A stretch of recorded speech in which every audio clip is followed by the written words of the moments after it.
আসসালামু আলাইকুম, সবাই কেমন আছেন? আয়াত মামস ব্লগ দেখার জন্য সবাইকে স্বাগতম জানাচ্ছি। যেখানে থাকেন পৃথিবীর সবাই ভালো থাকেন, সুস্থ থাকেন। আল্লাহর রহমতে আমিও সুস্থ সবল আছি। হাই এভরিওয়ান, আজকে আমি নিয়েছি মৌসিমের ভর্তা।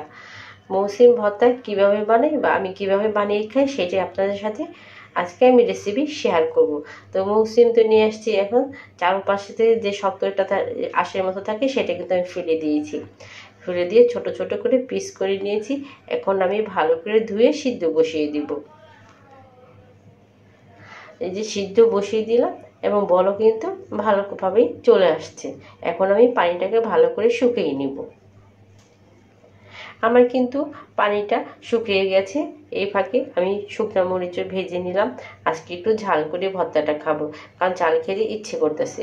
এখানে আমি রসুন দিয়ে দিলাম এবং পেঁয়াজ দিয়ে দিলাম। আমি একটু কুচি কুচি করে নিয়েছি যাতে তাড়াতাড়ি করে ভাজা হয়ে যায়। আমার কিন্তু ভাজা হয়ে গেছে, আমি এখন নামিয়ে নিব। এখন পাটায় ভর্তা বানানোর পাল্লা। এই যে আমি পাটাটা আসলে আমি সবসময় কিন্তু টেবিলের উপরে নিয়েই আমি বাটাবাটি করি, কারণ আমার কোমরের সমস্যা।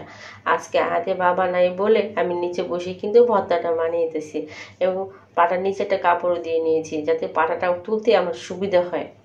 কারণ হাতে বাবা সবসময় এই কাজটাকে আমার হেল্প করে, যেহেতু আমার কোমরের সমস্যা। আমি শুকনো মরিচ এবং রসুন পেঁয়াজ যেটা ভেজেছি, সাথে আমি লবণ অবশ্যই কিন্তু স্বাদ মতো। এখন আমি ভালো করে বেটে নিব। ভর্তা তো খেতে ভালোই লাগে, কিন্তু বাটাবাটি খুবই কষ্টকর।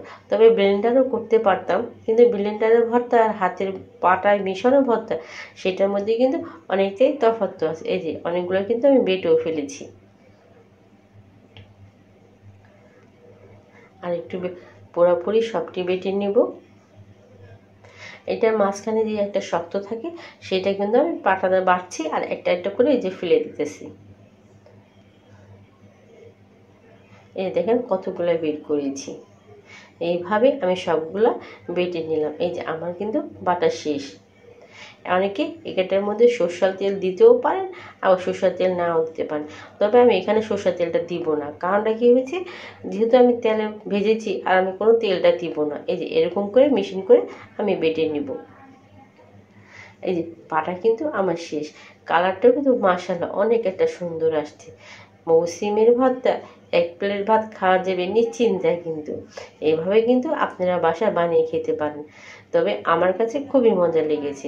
আমি কিন্তু এখান থেকে আরেকজনকে দিলাম, সেও খেয়ে বললো না ভর্তাটা অনেক মজা হয়েছে।